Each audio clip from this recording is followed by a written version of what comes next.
Primera parte. Condiciones teóricas para la comprensión de la enfermedad y la curación.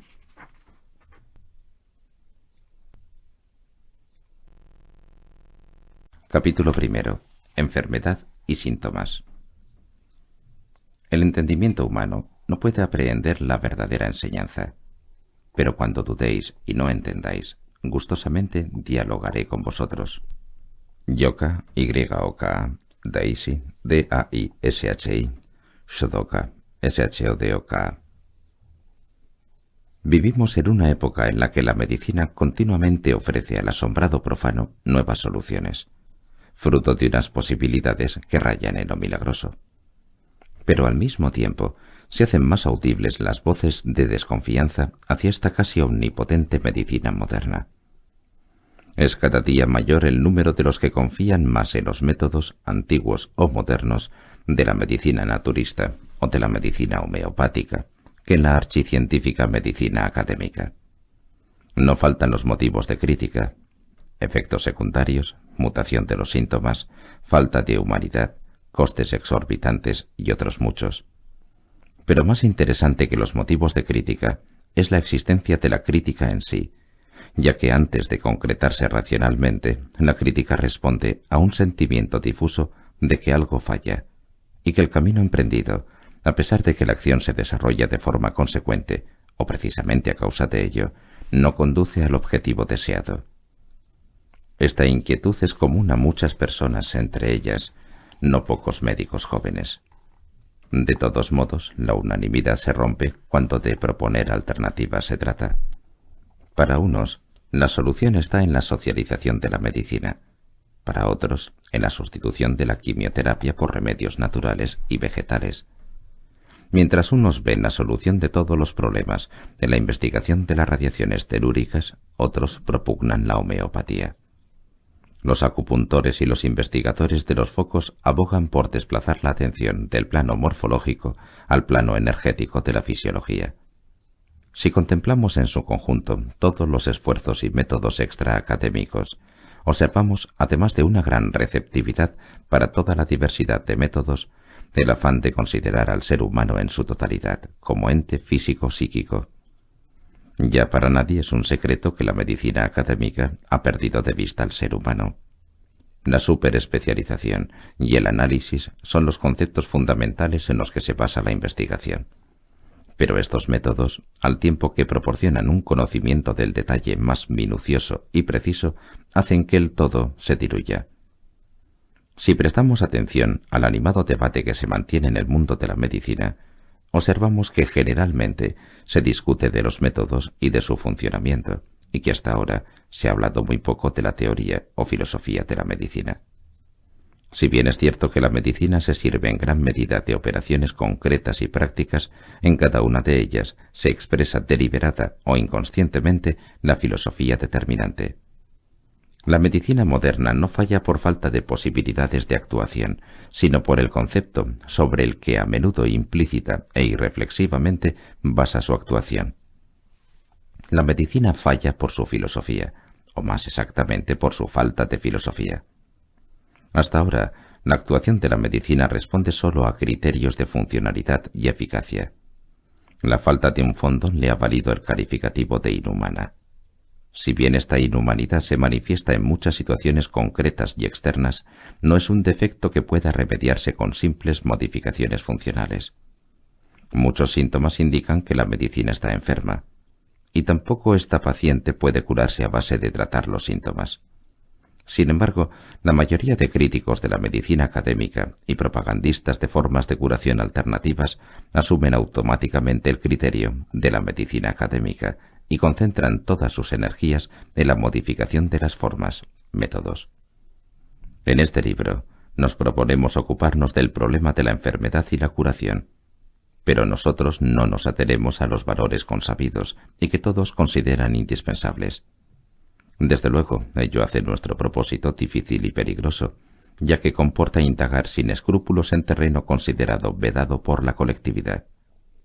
Somos conscientes de que el paso que damos no será el que vaya a dar la medicina en su desarrollo. Nosotros con nuestro planteamiento nos saltamos muchos de los pasos que ahora aguardan a la medicina, la perfecta comprensión de los cuales ha de dar la perspectiva necesaria para asumir el concepto que se presenta en este libro. Por ello, con esta exposición no pretendemos contribuir al desarrollo de la medicina en general, sino que nos dirigimos a esos individuos cuya visión personal se anticipa un poco al un tanto premioso ritmo general. Los procesos funcionales nunca tienen significado en sí. El significado de un hecho se nos revela por la interpretación que le atribuimos. Por ejemplo, la subida de una columna de mercurio en un tubo de cristal carece de significado hasta que interpretamos este hecho como manifestación de un cambio de temperatura. Cuando las personas dejan de interpretar los hechos que ocurren en el mundo y el curso de su propio destino, su existencia se disipa en la incoherencia y el absurdo. Para interpretar una cosa, hace falta un marco de referencia que se encuentre fuera del plano en el que se manifiesta lo que se ha de interpretar. Por lo tanto, los procesos de este mundo material de las formas no pueden ser interpretados sin recurrir a un marco de referencia metafísico. Hasta que el mundo visible de las formas se convierte en alegoría, Goethe, G-O-E-T-H-E, no adquiere sentido y significado para el ser humano. Del mismo modo que la letra y el número son exponentes de una idea subyacente, todo lo visible, todo lo concreto y funcional es únicamente expresión de una idea y por lo tanto intermediario hacia lo invisible. En síntesis, podemos llamar a estos dos campos forma y contenido. En la forma se manifiesta el contenido que es el que da significado a la forma. Los signos de escritura que no transmiten ideas ni significado resultan tontos y vacíos. Y esto no lo cambiará el análisis de los signos por minucioso que sea. Otro tanto ocurre en el arte. El valor de una pintura no reside en la calidad de la tela y los colores. Los componentes materiales del cuadro son portadores y transmisores de una idea, una imagen interior del artista. El lienzo y el color permiten la visualización de lo invisible y son por lo tanto expresión física de un contenido metafísico. Con estos sencillos ejemplos, hemos intentado explicar el método que se sigue en este libro para la interpretación de los temas de enfermedad y curación. Nosotros abandonamos explícita y deliberadamente el terreno de la medicina científica. Nosotros no tenemos pretensiones de científicos, ya que nuestro punto de partida es muy distinto. La argumentación o la crítica científica no serán pues objeto de nuestra consideración.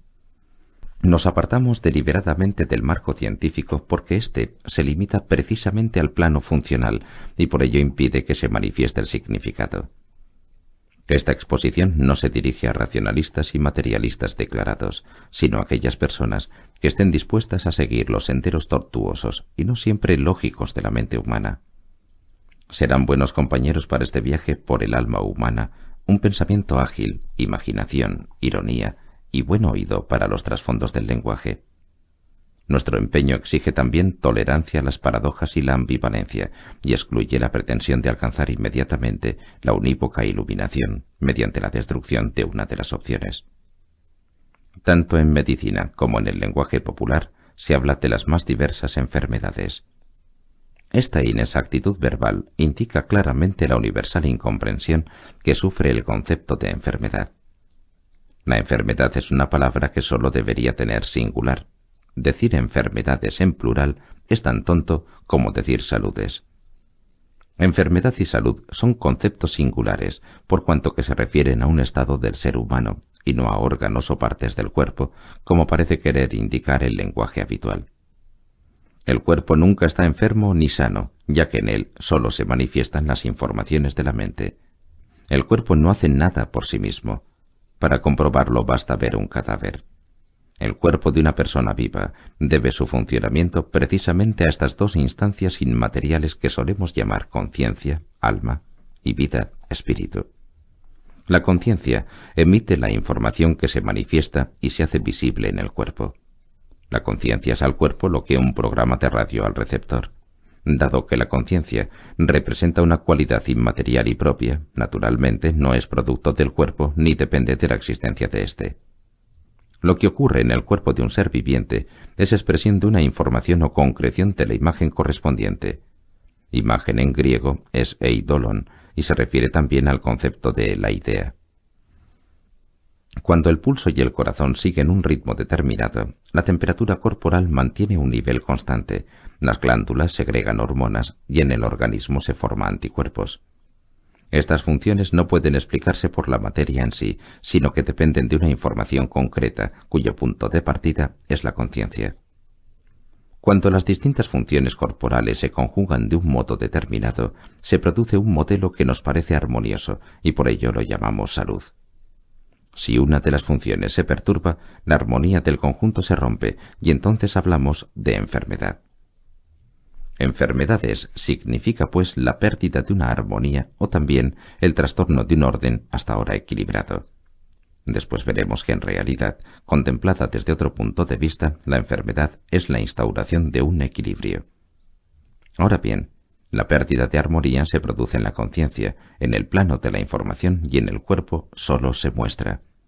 Por consiguiente, el cuerpo es vehículo de la manifestación o realización de todos los procesos y cambios que se producen en la conciencia. Así, si todo el mundo material no es sino el escenario en el que se plasma el juego de los arquetipos, con lo que se convierte en alegoría, también el cuerpo material es el escenario en el que se manifiestan las imágenes de la conciencia. Por lo tanto, si una persona sufre un desequilibrio en su conciencia, ello se manifestará en su cuerpo en forma de síntoma. Por lo tanto, es un error afirmar que el cuerpo está enfermo. Enfermo solo puede estarlo el ser humano, por más que el estado de enfermedad se manifieste en el cuerpo como síntoma. En la representación de una tragedia, lo trágico no es el escenario, sino la obra. Síntomas hay muchos, pero todos son expresión de un único e invariable proceso que llamamos enfermedad, y que se produce siempre en la conciencia de una persona. Sin la conciencia, pues, el cuerpo no puede vivir ni puede enfermar. Aquí conviene entender que nosotros no suscribimos la habitual división de las enfermedades en somáticas, psicosomáticas, psíquicas y espirituales. Esta clasificación sirve más para impedir la comprensión de la enfermedad que para facilitarla. Nuestro planteamiento coincide en parte con el modelo psicosomático, aunque con la diferencia de que nosotros aplicaremos esta visión a todos los síntomas sin excepción. La distinción entre somático y psíquico puede referirse a lo sumo al plano en el que un síntoma se manifiesta, pero no sirve para ubicar la enfermedad. El antiguo concepto de las enfermedades del espíritu es totalmente equívoco, dado que el espíritu nunca puede enfermar. Se trata exclusivamente de síntomas que se manifiestan en el plano psíquico, es decir, en la conciencia del individuo. Aquí trataremos de trazar un cuadro unitario de la enfermedad que a lo sumo sitúe la diferenciación somático-psíquico en el plano de la manifestación del síntoma que predomine en cada caso. Con la diferenciación entre enfermedad, plano de la conciencia, y síntoma, plano corporal, nuestro examen se desplaza del análisis habitual de los procesos corporales hacia una contemplación hoy insólita del plano psíquico. Por lo tanto, actuamos como un crítico que no trata de mejorar una mala obra teatral, analizando y cambiando los decorados, el atrezo y los actores, sino que contempla la obra en sí. Cuando en el cuerpo de una persona se manifiesta un síntoma, este, más o menos, llama la atención interrumpiendo con frecuencia bruscamente la continuidad de la vida diaria. Un síntoma es una señal que atrae atención, interés y energía, y por lo tanto impide la vida normal. Un síntoma nos reclama atención, lo queramos o no. Esta interrupción que nos parece llegar de fuera nos produce una molestia y desde ese momento no tenemos más que un objetivo, eliminar la molestia. El ser humano no quiere ser molestado y ello hace que empiece la lucha contra el síntoma. La lucha exige atención y dedicación. El síntoma siempre consigue que estemos pendientes de él. Desde los tiempos de Hipócrates, la medicina académica ha tratado de convencer a los enfermos de que un síntoma es un hecho más o menos fortuito cuya causa debe buscarse en los procesos funcionales en los que tan afanosamente se investiga. La medicina académica evita cuidadosamente la interpretación del síntoma, con lo que destierra tanto al síntoma como a la enfermedad al ámbito de lo incongruente. Con ello la señal pierde su auténtica función. Los síntomas se convierten en señales incomprensibles. Vamos a poner un ejemplo. Un automóvil lleva varios indicadores luminosos que solo se encienden cuando existe una grave anomalía en el funcionamiento del vehículo. Si durante un viaje se enciende uno de los indicadores, ello nos contraría. nos sentimos obligados por la señal a interrumpir el viaje. Por más que nos moleste parar, comprendemos que sería una estupidez enfadarse con la lucecita. Al fin y al cabo nos está avisando de una perturbación que nosotros no podríamos descubrir con tanta rapidez, ya que se encuentra en una zona que nos es inaccesible. Por lo tanto, nosotros interpretamos el aviso de la lucecita como recomendación de que llamemos a un mecánico que arregle lo que haya que arreglar para que la lucecita se apague y nosotros podamos seguir viaje. Pero nos indignaríamos, y con razón, si para conseguir este objetivo el mecánico se limitara a quitar la lámpara. Desde luego el indicador ya no estaría encendido, y eso es lo que nosotros queríamos, pero el procedimiento utilizado para conseguirlo sería muy simplista. Lo procedente es eliminar la causa de que se encienda la señal, no quitar la bombilla. Pero para ello habrá que apartar la mirada de la señal y dirigirla a zonas más profundas, a fin de averiguar qué es lo que no funciona. La señal solo quería avisarnos y hacer que nos preguntáramos qué ocurría. Lo que en el ejemplo era el indicador luminoso, en nuestro tema es el síntoma. Aquello que en nuestro cuerpo se manifiesta como síntoma es la expresión visible de un proceso invisible y con su señal pretende interrumpir nuestro proceder habitual, avisarnos de una anomalía y obligarnos a hacer una indagación. También en este caso es una estupidez enfadarse con el síntoma y absurdo tratar de suprimirlo impidiendo su manifestación. Lo que debemos eliminar no es el síntoma, sino la causa. Por consiguiente, si queremos descubrir qué es lo que nos señala el síntoma, tenemos que apartar la mirada de él y buscar más allá. Pero la medicina académica es incapaz de dar este paso, y en esto radica su problema. Se deja fascinar por los síntomas. Por ello, equipara síntomas y enfermedad, es decir, no puede separar la forma del contenido. Por ello, no se regatean los recursos de la técnica para tratar órganos y partes del cuerpo, mientras se descuida al individuo que está enfermo. Se trata de impedir que aparezcan los síntomas, sin considerar la viabilidad ni la racionalidad de este propósito. Asombra ver lo poco que el realismo consigue frenar la frenética carrera en pos de este objetivo. A fin de cuentas, desde la llegada de la llamada moderna medicina científica, el número de enfermos no ha disminuido ni en una fracción del 1%. Ahora hay tantos enfermos como hubo siempre, aunque los síntomas sean otros. Esta cruda verdad es disfrazada con estadísticas que se refieren solo a unos grupos de síntomas determinados. Por ejemplo, se pregona el triunfo sobre las enfermedades infecciosas, sin mencionar que otros síntomas han aumentado en importancia y frecuencia durante el mismo periodo. El estudio no será fiable hasta que en vez de considerar los síntomas se considere la enfermedad en sí, y ésta ni ha disminuido ni parece que vaya a disminuir. La enfermedad arraiga en el ser tan hondo como la muerte y no se la puede eliminar con unas cuantas manipulaciones incongruentes y funcionales. Si el hombre comprendiera la grandeza y dignidad de la enfermedad y la muerte, vería lo ridículo del empeño de combatirla con sus fuerzas. Naturalmente, de semejante desengaño puede uno protegerse por el procedimiento de reducir la enfermedad y la muerte a simples funciones, y así poder seguir creyendo en la propia grandeza y poder. En suma, la enfermedad es un estado que indica que el individuo en su conciencia ha dejado de estar en orden o armonía. Esta pérdida del equilibrio interno se manifiesta en el cuerpo en forma de síntoma. El síntoma es, pues, señal y portador de información, ya que con su aparición interrumpe el ritmo de nuestra vida y nos obliga a estar pendientes de él. El síntoma nos señala que nosotros, como individuo, como ser dotado de alma, estamos enfermos, es decir, que hemos perdido el equilibrio de las fuerzas del alma. El síntoma nos informa de que algo falla. Denota un defecto, una falta. La conciencia ha reparado en que para estar sanos nos falta algo. Esta carencia se manifiesta en el cuerpo como síntoma. El síntoma es, pues, el aviso de que algo falta. Cuando el individuo comprende la diferencia entre enfermedad y síntoma, su actitud básica y su relación con la enfermedad se modifican rápidamente. Ya no considera el síntoma como su gran enemigo, cuya destrucción debe ser su mayor objetivo, sino que descubre en él a un aliado que puede ayudarle a encontrar lo que le falta y así vencer la enfermedad. Porque entonces el síntoma será como el maestro que nos ayude a atender a nuestro desarrollo y conocimiento, un maestro severo que será duro con nosotros si nos negamos a aprender la lección más importante.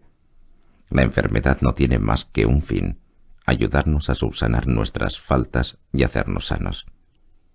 El síntoma puede decirnos qué es lo que nos falta, pero para entenderlo tenemos que aprender su lenguaje. Este libro tiene por objeto ayudar a reaprender el lenguaje de los síntomas. Decimos reaprender, ya que este lenguaje ha existido siempre y por lo tanto no se trata de inventarlo, sino sencillamente de recuperarlo. El lenguaje es psicosomático, es decir, sabe de la relación entre el cuerpo y la mente. Si conseguimos redescubrir esta ambivalencia del lenguaje, pronto podremos oír y entender lo que nos dicen los síntomas. Y nos dicen cosas más importantes que nuestros semejantes, ya que son compañeros más íntimos, nos pertenecen por entero y son los únicos que nos conocen de verdad. Esto desde luego supone una sinceridad difícil de soportar. Nuestro mejor amigo nunca se atrevería a decirnos la verdad tan crudamente como nos la dicen siempre los síntomas. No es pues de extrañar que nosotros hayamos optado por olvidar el lenguaje de los síntomas, y es que resulta más cómodo vivir engañado. Pero no por cerrar los ojos ni hacer oídos sordos conseguiremos que los síntomas desaparezcan. Siempre, de un modo o de otro, tenemos que andar a vueltas con ellos. Si nos atrevemos a prestarles atención y establecer comunicación, serán guías infalibles en el camino de la verdadera curación. Al decirnos lo que en realidad nos falta, al exponernos el tema que nosotros debemos asumir conscientemente, nos permiten conseguir que por medio de procesos de aprendizaje y asimilación consciente, los síntomas en sí resulten superfluos. Aquí está la diferencia entre combatir la enfermedad y transmutar la enfermedad. La curación se produce exclusivamente desde una enfermedad transmutada, nunca desde un síntoma derrotado, ya que la curación significa que el ser humano se hace más sano, más completo. Con el aumentativo de completo, gramaticalmente incorrecto, se pretende indicar más próximo a la perfección. Por cierto, tampoco sano admite aumentativo. Curación significa redención, aproximación a esa plenitud de la conciencia que también se llama iluminación. La curación se consigue incorporando lo que falta, y por lo tanto no es posible sin una expansión de la conciencia. Enfermedad y curación son conceptos que pertenecen exclusivamente a la conciencia, por lo que no pueden aplicarse al cuerpo, pues un cuerpo no está enfermo ni sano. En él solo se reflejan en cada caso estados de la conciencia. Solo en este contexto puede criticarse la medicina académica. La medicina académica habla de curación sin tomar en consideración este plano, el único en el que es posible la curación. No tenemos intención de criticar la actuación de la medicina en sí, siempre y cuando ésta no manifieste con ella la pretensión de curar. La medicina se limita a adoptar medidas puramente funcionales que como tales no son ni buenas ni malas, sino intervenciones viables en el plano material. En este plano la medicina puede ser incluso asombrosamente buena. No se pueden condenar todos sus métodos en bloque, si acaso para uno mismo, nunca para otros. Aquí se plantea pues la disyuntiva de si uno va a porfiar en el intento de cambiar el mundo por medidas funcionales o si ha comprendido que ello es vano empeño, y por lo que le atañe personalmente, desiste. El que ha visto la trampa del juego no tiene por qué seguir jugando, aunque nada se lo impedirá desde luego, pero no tiene derecho a estropear la partida a los demás, porque a fin de cuentas también perseguir una ilusión nos hace avanzar. Por lo tanto, se trata menos de lo que se hace que de tener conocimiento de lo que se hace. El que haya seguido nuestro razonamiento observará que nuestra crítica se dirige tanto a la medicina natural como a la académica, pues también aquella trata de conseguir la curación con medidas funcionales, y habla de impedir la enfermedad y de llevar vida sana. La filosofía es pues la misma. Solo los métodos son un poco menos tóxicos y más naturales. No hacemos referencia a la homeopatía, que no se alinea ni con la medicina académica ni con la natural. El camino del individuo va de lo insano a lo sano, de la enfermedad a la salud y a la salvación. La enfermedad no es un obstáculo que se cruza en el camino, sino que la enfermedad en sí es el camino por el que el individuo va hacia la curación. Cuanto más conscientemente contemplemos el camino, mejor podrá cumplir su cometido. Nuestro propósito no es combatir la enfermedad, sino servirnos de ella. Para conseguir esto, tenemos que ampliar nuestro horizonte. Capítulo 2. Polaridad y unidad. Jesús les dijo: Cuando de los dos hagáis uno, y cuando hagáis lo de dentro como lo de fuera, y lo de fuera como lo de dentro, y lo de arriba como lo de abajo, y de lo masculino y lo femenino hagáis uno, para que lo masculino no sea masculino, ni lo femenino sea femenino. Cuando hagáis ojos en vez de un ojo, y una mano en vez de una mano, y un pie en vez de un pie, y una imagen en vez de una imagen, entonces entraréis en el reino. Tomás, Evangelios Apócrifos, capítulo 22. Nos parece oportuno retomar en este libro un tema que ya tratamos en Schicksal als Chains, la polaridad. Por un lado nos gustaría evitar tediosas repeticiones, pero por otro creemos que la comprensión de la polaridad es requisito indispensable para seguir los razonamientos que exponemos más adelante. De todos modos, nunca se hace demasiado hincapié en la polaridad, por cuanto que constituye el problema central de nuestra existencia. Al decir yo, el ser humano se separa de todo lo que percibe como ajeno al yo, el tú. Y desde este momento, el ser humano queda preso en la polaridad.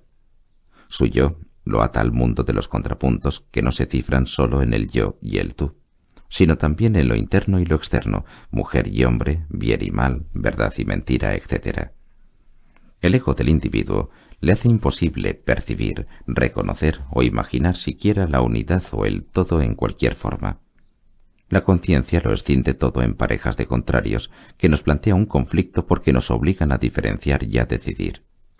Nuestro entendimiento no hace otra cosa que desmenuzar la realidad en pedazos más y más pequeños, análisis, y diferenciar entre los pedazos, discernimiento. Por ello se dice sí a una cosa y al mismo tiempo no a su contrario, pues es sabido que los contrarios se excluyen mutuamente. Pero con cada no, con cada exclusión, incurrimos en una carencia, y para estar sano hay que estar completo. Tal vez se aprecie ya lo estrechamente ligado que está el tema enfermedad-salud con la polaridad. Pero aún podemos ser más categóricos. Enfermedad es polaridad, curación es superación de la polaridad. Más allá de la polaridad en la que nosotros como individuos nos encontramos inmersos está la unidad, el uno que todo lo abarca, en el que se aunan los contrarios. Este ámbito del ser se llama también el todo, porque todo lo abarca, y nada puede existir fuera de esta unidad, de este todo. En la unidad no hay cambio, ni transformación, ni evolución, porque la unidad no está sometida al tiempo ni al espacio. La unidad todo está en reposo permanente, es el ser puro, sin forma ni actividad. Llama la atención que todas las definiciones de la unidad hayan de ser formuladas en negativo, sin tiempo, sin espacio, sin cambio, sin límite. Todas las manifestaciones positivas nacen de nuestro mundo dividido y por consiguiente no pueden aplicarse a la unidad. Desde el punto de vista de nuestra conciencia bipolar, la unidad se aparece como la nada. Esta formulación es correcta, pero con frecuencia nos sugiere asociaciones falsas. Los occidentales especialmente suelen reaccionar con desilusión cuando descubren, por ejemplo, que el estado de conciencia que persigue la filosofía budista, el nirvana, viene a significar nada, textualmente extinción. El ego del ser humano desea tener siempre algo que se encuentre fuera de él, y no le agrada la idea de tener que extinguirse para ser uno con el todo. En la unidad, todo y nada se funden en uno. La nada renuncia a toda manifestación y límite, con lo que se sustrae a la polaridad. El origen de todo el ser es la nada. El Ein Sof de los cabalistas, el Tao de los chinos, el Neti Neti de los indios. Es lo único que existe realmente sin principio ni fin por toda la eternidad. A esa unidad podemos referirnos, pero no podemos imaginarla. La unidad es la antítesis de la polaridad, y por consiguiente solo es concebible, incluso en cierta medida experimentable, por el ser humano que por medio de determinados ejercicios o técnicas de meditación desarrolla la capacidad de aunar, por lo menos transitoriamente, la polaridad de su conocimiento. Pero la unidad siempre se sustrae a una descripción oral o análisis filosófico, pues nuestro pensamiento precisa de la premisa de la polaridad. El reconocimiento sin polaridad, sin la división en sujeto y objeto, en reconocedor y reconocido, no es posible. En la unidad no hay reconocimiento, solo ser. En la unidad termina todo el afán, el querer y el empeño, todo el movimiento, porque ya no existe un exterior que anhelar. Es la vieja paradoja de que solo en la nada está la plétora. Volvamos a considerar el campo que podemos aprehender de forma directa y segura. Todos poseemos una conciencia del mundo polarizadora. Es importante reconocer que lo polar no es el mundo, sino el conocimiento que nuestra conciencia nos da de él. Observemos las leyes de la polaridad en un ejemplo concreto, como la respiración que da al ser humano la experiencia básica de la polaridad. Inhalación y exhalación se alternan constante y rítmicamente. Ahora bien, el ritmo que forman no es más que la continua alternancia de dos polos. El ritmo es el esquema básico de toda vida. Lo mismo nos dice la física, que afirma que todos los fenómenos pueden reducirse a oscilaciones. Si se destruye el ritmo, se destruye la vida, pues la vida es ritmo. El que se niega a exhalar el aire no puede volver a inhalar. Ello nos indica que la inhalación depende de la exhalación y que sin su polo opuesto no es posible. Un polo para su existencia depende del otro polo. Si quitamos uno, desaparece también el otro. Por ejemplo, la electricidad se genera de la tensión establecida entre dos polos. Si retiramos un polo, la electricidad desaparece. Aquí tenemos un dibujo muy conocido en la página 24, en el que cualquiera puede experimentar claramente el problema de la polaridad, que aquí se plantea en primer término, segundo término, o concretamente caras-copa. Cuál de las dos formas vea dependerá de si pongo en primer término la superficie blanca o la negra. Si interpreto como fondo la superficie negra, la blanca se sitúa en primer término y veo una copa. Esta apreciación cambia cuando considero que la superficie blanca es el fondo, porque entonces veo como primer término la superficie negra y aparecen dos caras de perfil. En este juego óptico se trata de observar atentamente nuestra reacción fijando la atención en una u otra superficie. Los dos elementos, copa, caras, están presentes en la imagen simultáneamente, pero obligan al que mira a decidirse por uno o por el otro. O vemos la copa o vemos las caras. A lo sumo podemos ver los dos aspectos de la imagen sucesivamente, pero es muy difícil verlos simultáneamente con la misma claridad. Nota de grabación. Para ver la imagen consúltese el libro en la página 24. Fin de nota. Este juego óptico es una buena vía de acceso a la consideración de la polaridad. En este grabado el polo negro depende del polo blanco y viceversa. Si suprimimos del grabado uno de los dos polos, lo mismo da, el negro que el blanco, desaparece toda la imagen con sus dos aspectos. También aquí el negro depende del blanco. El primer plano depende del fondo, como la inhalación de la exhalación o el polo positivo de la corriente del polo negativo. Esta absoluta interdependencia de los contrarios nos indica que en el fondo de cada polaridad existe una unidad que nosotros, los humanos, no podemos aprehender con nuestra conciencia, incapaz de percepción simultánea. Es decir, tenemos que dividir toda unidad en dos polos, a fin de poder contemplarlos sucesivamente. Y ello da origen al tiempo, simulador que debe su existencia únicamente al carácter bipolar de nuestra conciencia. Las polaridades son, pues, dos aspectos de una misma realidad que nosotros hemos de contemplar sucesivamente. Por lo tanto, cuál de las dos caras de la medalla veamos en cada momento dependerá del ángulo en el que nos situemos. Solo al observador superficial se aparecen las polaridades como contrarios que se excluyen mutuamente. Si miramos con más atención, veremos que las polaridades juntas forman una unidad, ya que para poder existir dependen una de otra. La ciencia hizo este descubrimiento fundamental al estudiar la luz. Había sobre la naturaleza de los rayos de la luz dos opiniones contrapuestas. Una propugnaba la teoría de las ondas y la otra la teoría de las partículas. Cada una de estas teorías excluía a la otra. Si la luz está formada por ondas, no puede estar formada por partículas, y a la inversa, o lo uno o lo otro. Después hemos averiguado que esta disyuntiva era un planteamiento erróneo. La luz es a la vez onda y corpúsculo, pero también se puede dar la vuelta a la frase. La luz no es ni onda ni corpúsculo. La luz es en su unidad solo luz, y como tal no es concebible por la conciencia polar del ser humano. Esta luz se manifiesta únicamente al observador según el lado desde el que éste la contemple, bien onda, bien partícula. La polaridad es como una puerta que en un lado tiene escrita la palabra entrada y en el otro salida, pero siempre es la misma puerta, y según el lado por el que nos acerquemos a ella, vemos uno u otro de sus aspectos.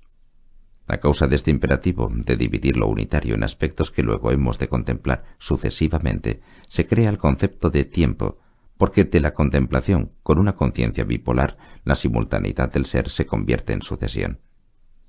Si detrás de la polaridad está la unidad, detrás del tiempo se hallará eternidad. Una aclaración.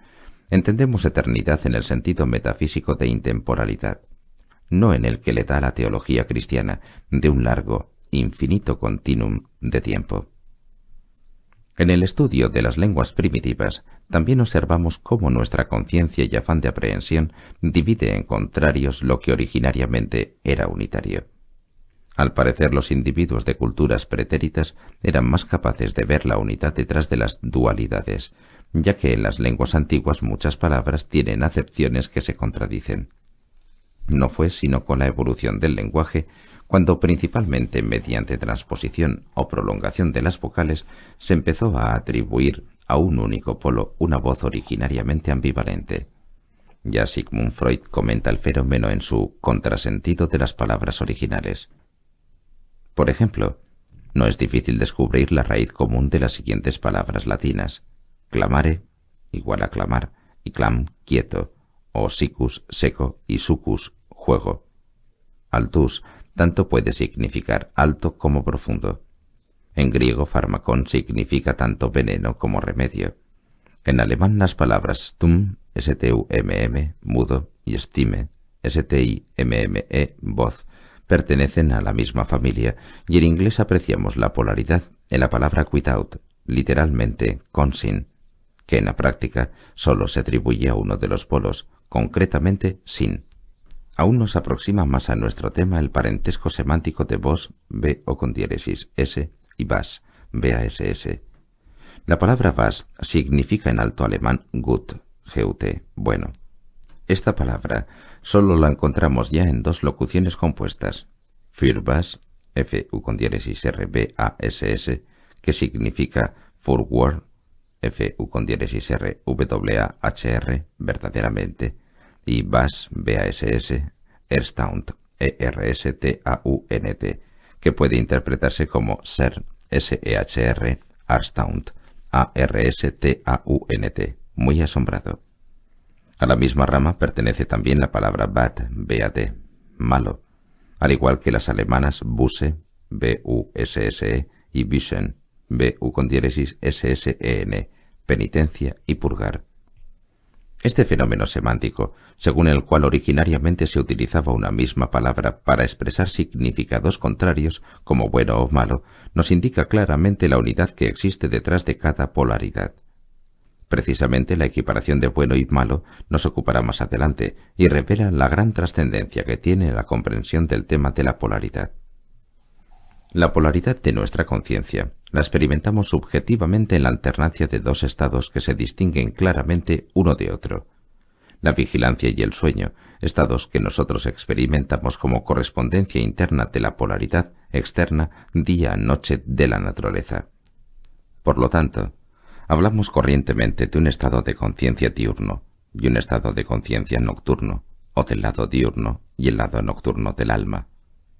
Íntimamente unida a esta polaridad está la distinción entre una conciencia superior y un inconsciente.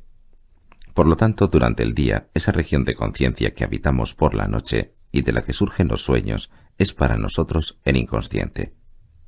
Bien miradas, la palabra inconsciente no es un vocablo muy afortunado, por cuanto que el prefijo in denota carencia, e inconsciente no es lo mismo que falto de conciencia. Durante el sueño nos encontramos en un estado de conciencia diferente, no en falta de conciencia, sino solo una denominación muy imprecisa del estado de conciencia nocturno, a falta de palabra más adecuada.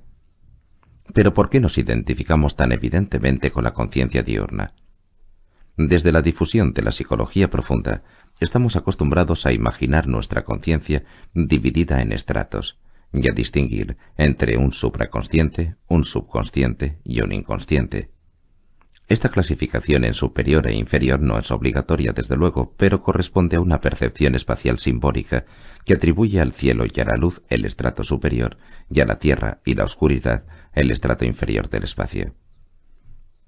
Si tratamos de representar gráficamente este esquema de la conciencia, podemos trazar la siguiente figura. Un círculo dividido a través de dos líneas horizontales en tres espacios. El superior sería el supraconsciente, limitado subjetivo, el central subconsciente y el inferior inconsciente, ilimitado objetivo. El círculo simboliza la conciencia que todo lo abarca y que es ilimitada y eterna. Por lo tanto, la periferia del círculo tampoco es límite, sino únicamente símbolo de aquello que todo lo abarca.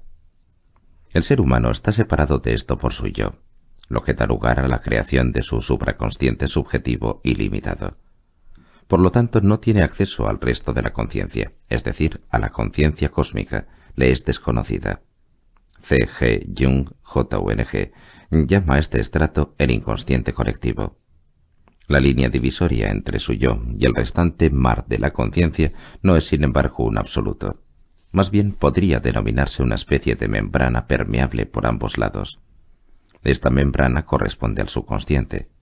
Contiene tanto sustancias que han descendido del supraconsciente, olvidadas, como las que afloran del inconsciente, por ejemplo, premoniciones, sueños, intuiciones, visiones.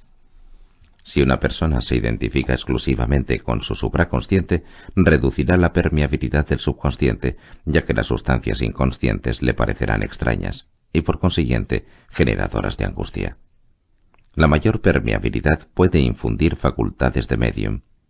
El estado de la iluminación o de la conciencia cósmica no se alcanzaría más que renunciando a la divisoria, de manera que supraconsciente e inconsciente fueran uno.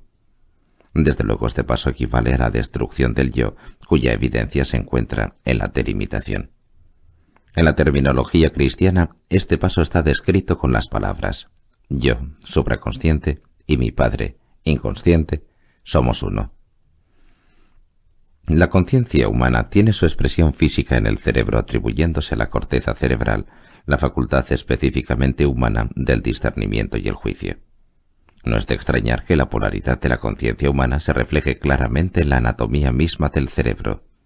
Como es sabido, el cerebro se compone de dos hemisferios unidos por el llamado cuerpo calloso. En el pasado, la medicina trató de combatir diferentes síntomas, como por ejemplo la epilepsia o los grandes dolores, seccionando quirúrgicamente el cuerpo calloso, con lo que se cortaban todas las uniones nerviosas de los dos lóbulos, comisurotomía.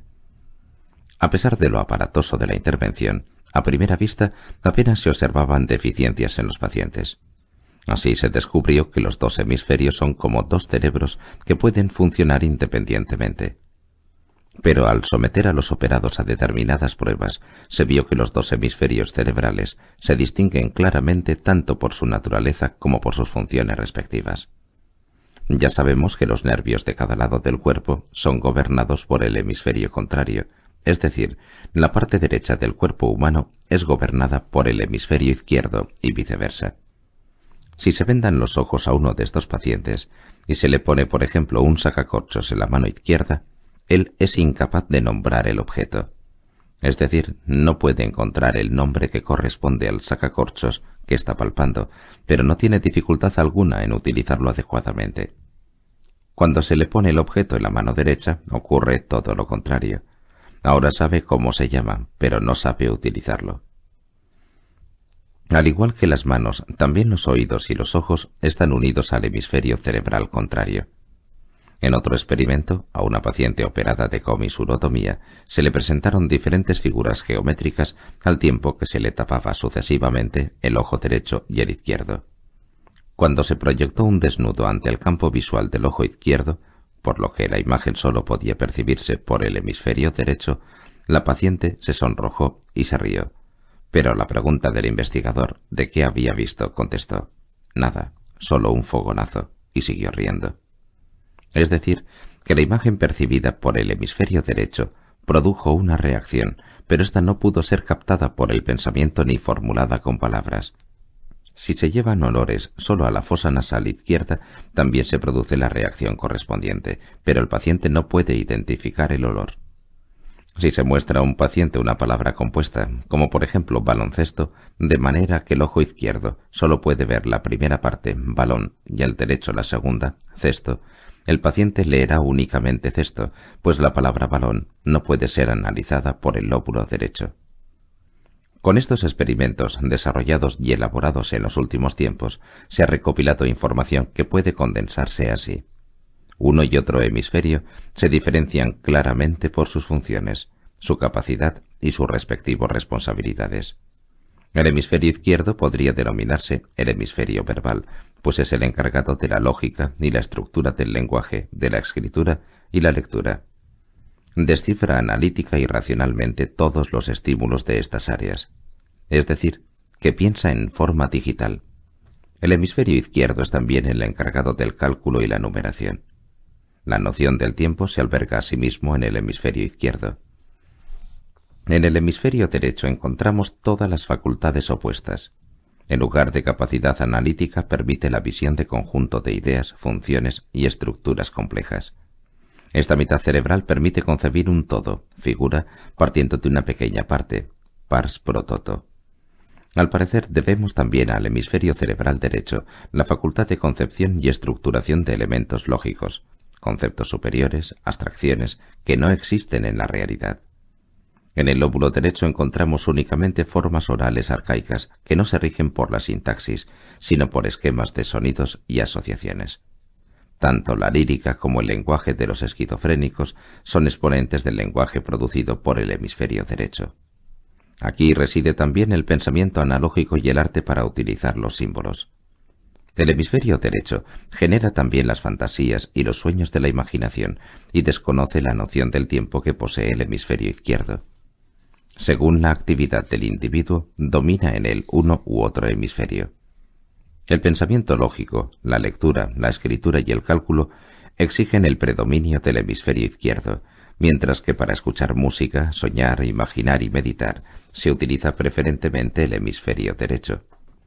Independientemente del predominio de un hemisferio concreto, el individuo sano dispone también de informaciones del hemisferio subordinado, ya que a través del cuerpo calloso se produce un activo intercambio de datos. La especialización de los hemisferios refleja con exactitud las antiguas doctrinas esotéricas de la polaridad. En el taoísmo, a los dos principios originales en los que se divide la unidad del Tao se les llama Yang, principio masculino, y Yin, principio femenino. En la tradición hermética, la misma polaridad se expresa por medio de los símbolos del sol masculino y la luna femenino. El yang chino y el sol son símbolos del principio masculino, activo y positivo, que en el campo psicológico corresponderían a la conciencia diurna. El yin, o principio de la luna, se refiere al principio femenino, negativo, receptor, y corresponde al inconsciente del individuo. Estas polaridades clásicas pueden relacionarse fácilmente con los resultados de la investigación del cerebro. Así, el hemisferio izquierdo yang es masculino, activo, supraconsciente y corresponde al símbolo del sol y al lado diurno del individuo. La mitad izquierda del cerebro rige el lado derecho del cuerpo, es decir, el activo y masculino. El hemisferio derecho es yin, negativo, femenino. Corresponde al principio lunar, es decir, al lado nocturno o inconsciente del individuo, y lógicamente rige el lado izquierdo del cuerpo. Para mejor comprensión, debajo de la figura siguiente se detallan los respectivos conceptos en forma de tabla. Nota de grabación. La página 30 muestra la figura. En ella se representan el hemisferio izquierdo y el hemisferio derecho unidos por el cuerpo calloso. El hemisferio izquierdo, o yang, representado por el sol, y el hemisferio derecho, o yin, representado por la luna. Así, en el hemisferio izquierdo se encuentran la lógica, lenguaje, sintaxis, gramática, etc. Es el hemisferio verbal, lectura, escritura, cálculo, interpretación del entorno, pensamiento digital, pensamiento lineal, noción del tiempo, análisis e inteligencia. En el hemisferio derecho se dan la percepción de las formas, visión de conjunto, orientación espacial, formas de expresión arcaicas, música, olfato, expresión gráfica, noción del mundo en conjunto, pensamiento analógico, simbolismo, intemporalidad, holística, magnitudes lógicas, intuición. En otros términos, el hemisferio izquierdo o yang es positivo, sol, masculino, día, consciente, vida. Así, el hemisferio izquierdo es el activo, eléctrico, ácido, lado derecho del cuerpo y mano derecha. El hemisferio derecho, o yin, negativo, luna, femenino, noche, inconsciente, muerte. Así el hemisferio derecho es pasivo, magnético, alcalino, lado izquierdo del cuerpo y mano izquierda. Fin de la figura. Sigue el texto. Ciertas corrientes modernas de la psicología imprimen un giro de 90 grados en la antigua topografía horizontal de la conciencia, Freud, y sustituyen los conceptos supraconsciente e inconsciente por hemisferio izquierdo y hemisferio derecho. Esta denominación es solo cuestión de forma y modifica poco el fondo, como puede apreciarse comparando ambas exposiciones. Tanto la topografía horizontal como la vertical no son sino manifestación del antiguo símbolo chino Tai Chi, el todo, la unidad, de un círculo dividido en mitad blanca y mitad negra, cada una de las cuales contiene a modo de germen otro círculo dividido en dos mitades. Por así decirlo, en nuestra conciencia la unidad se divide en polaridades que se complementan entre sí.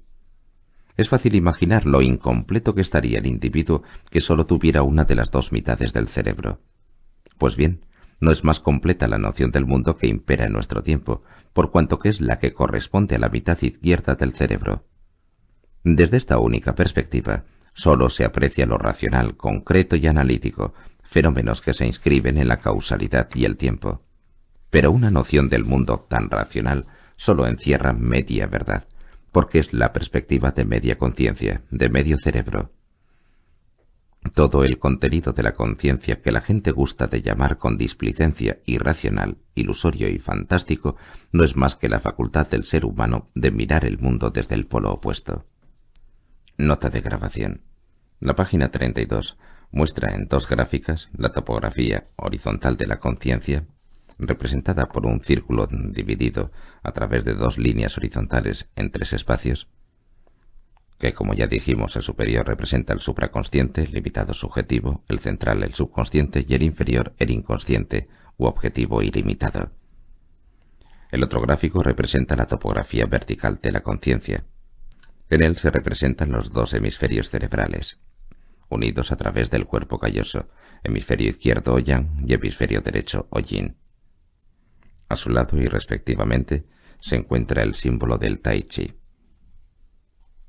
Fin de la nota. Sigue el texto.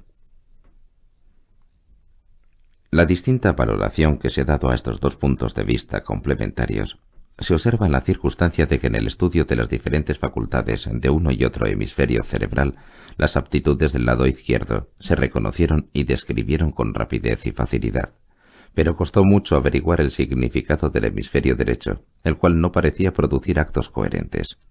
Evidentemente, la naturaleza valora mucho más las facultades de la mitad derecha irracional, ya que en trance de peligro de muerte automáticamente se pasa del predominio de la mitad izquierda al predominio de la mitad derecha. Y es que una situación peligrosa no puede resolverse por un proceso analítico, mientras que el hemisferio derecho, con su percepción de conjunto de la situación, nos da la posibilidad de actuar serena y consecuentemente.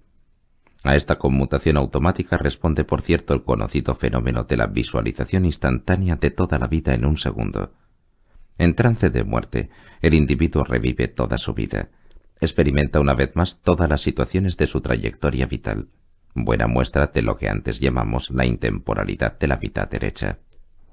En nuestra opinión, la importancia de la teoría de los hemisferios estriba en la circunstancia de que la ciencia ha comprendido lo sesgado e incompleto que es su concepto del mundo, y con el estudio del hemisferio derecho está reconociendo la justificación y la necesidad de mirar el mundo de esa otra manera.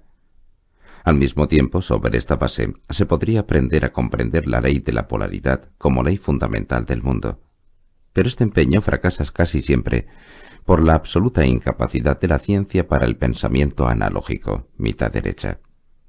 Con este ejemplo, debería ofrecérsenos con claridad la ley de la polaridad. La conciencia humana divide la unidad en dos polos, Los dos polos se complementan, compensan mutuamente, y por lo tanto para existir necesitan el uno del otro. La polaridad trae consigo la incapacidad de contemplar simultáneamente los dos aspectos de una unidad, y nos obliga a hacerlo sucesivamente, con lo cual surgen los fenómenos del ritmo, el tiempo y el espacio. Para describir la unidad, la conciencia, basada en la polaridad, tiene que servirse de una paradoja. La ventaja que nos brinda la polaridad es la facultad de discernimiento, la cual no es posible sin polaridad. La meta y el afán de una conciencia polar es superar su condición de incompleta, determinada por el tiempo, y volver a estar completa, es decir, sana. Todo camino de salvación o camino de curación lleva de la polaridad a la unidad. El paso de la polaridad a la unidad es un cambio cualitativo tan radical que la conciencia polar difícilmente puede imaginarlo. Todos los sistemas metafísicos, religiones y escuelas esotéricas enseñan única y exclusivamente este camino de la polaridad a la unidad. De ello se desprende que todas estas doctrinas no están interesadas en un mejoramiento de este mundo, sino en el abandono de este mundo. Precisamente este punto es el que provoca los ataques contra estas doctrinas. Los críticos señalan las injusticias y calamidades de este mundo y reprochan a las doctrinas de orientación metafísica su actitud antisocial y fría ante estos retos, puesto que solo están interesadas en su propia y egoísta redención. Los reproches más frecuentes son evasión e indiferencia. Es lamentable que los críticos no se detengan a tratar de comprender una doctrina antes de combatirla, sino que se precipiten a mezclar las opiniones propias con un par de conceptos mal comprendidos de otra doctrina, y a este despropósito llamen crítica. Estas malas interpretaciones datan de muy antiguo. Jesús enseñaba únicamente este camino que lleva de la polaridad a la unidad, y ni sus propios discípulos le comprendieron del todo, con excepción de Juan. Jesús llamaba a la polaridad este mundo y a la unidad el reino de los cielos o la casa de mi Padre, o simplemente el Padre. Él decía que su reino no era de este mundo y mostraba el camino hacia el Padre. Pero sus palabras se interpretaban de un modo concreto, material y mundano. El Evangelio de San Juan muestra capítulo tras capítulo esta mala interpretación. Jesús habla del templo que reconstruirá en 3 días, y los discípulos creen que habla del templo de Jerusalén, pero él se refiere a su cuerpo. Jesús habla con Nicodemo de renacer el espíritu, y Nicodemo cree que se refiere al nacimiento de un niño. Jesús habla a la samaritana del agua de la vida, y ella piensa en agua potable. Podríamos dar muchos más ejemplos de que Jesús y sus discípulos tienen puntos de referencia totalmente distintos. Jesús trata de dirigir la mirada del hombre hacia el significado y la importancia de la unidad, mientras que sus oyentes se aferran convulsa y angustiadamente al mundo polar. No tenemos de Jesús ninguna exhortación, ni una sola, de mejorar el mundo y convertirlo en paraíso, pero con cada frase trata de animar al ser humano a dar el paso que conduce a la salvación, la salud. Pero en un principio, este camino atemoriza, puesto que pasa por el sufrimiento y el horror. El mundo solo puede vencerse asumiéndolo, el sufrimiento solo puede destruirse asumiéndolo, porque el mundo siempre es sufrimiento. El esoterismo no predica la huida del mundo, sino la superación del mundo. La superación del mundo, empero, no es sino otra forma de decir superación de la polaridad, lo cual es lo mismo que renunciar al yo, al ego, porque sólo alcanza la plenitud aquel al que su yo no lo separa del ser. No deja de tener cierta ironía el que un camino cuyo objetivo es la destrucción del ego y la fusión con el todo sea tachado de camino de salvación egoísta. Y es que la motivación de buscar este camino de salvación no reside en la esperanza de un mundo mejor, ni de una recompensa por los sufrimientos de este mundo, del opio del pueblo, sino en la convicción de que este mundo concreto en el que vivimos sólo adquiere sentido cuando tiene un punto de referencia situado fuera de sí mismo. Por ejemplo, cuando asistimos a una escuela sin un propósito ni un fin determinados, una escuela en la que sólo se aprende por aprender, sin perspectiva, sin meta, sin objetivo, el estudio carece de sentido. La escuela y el estudio sólo tienen sentido cuando hay un punto de referencia que está fuera de la escuela. Aspirar a una profesión no es lo mismo que evadirse de la escuela, sino todo lo contrario. Este objetivo da coherencia a los estudios. Igualmente esta vida y este mundo adquieren congruencia cuando nuestro objetivo se cifra en superarlos. La finalidad de una escalera no es la de servir de peana, sino de medio para subir. La pérdida de este punto de referencia metafísico hace que en nuestro tiempo la vida carezca de sentido para mucha gente, porque el único sentido que nos queda se llama progreso. Pero el progreso no tiene más objetivo que más progreso, con lo cual lo que era un camino se ha convertido en una excursión. Para la comprensión de la enfermedad y la curación, es importante entender qué significa realmente curación. Si perdemos de vista que curación significa siempre acercamiento a la salud cifrada en la unidad, buscaremos el objetivo de la curación dentro de la polaridad, y el fracaso seguro. Ahora bien, si trasladamos una vez más a los hemisferios cerebrales lo que hasta ahora entendíamos por unidad, la cual sólo puede alcanzarse con la conciliación de los opuestos, la coniunctio oppositorum, veremos claramente que nuestro objetivo de superación de la polaridad equivale en este plano al fin del predominio alternativo de los hemisferios cerebrales. También en el ámbito del cerebro, la disyuntiva tiene que convertirse en unificación.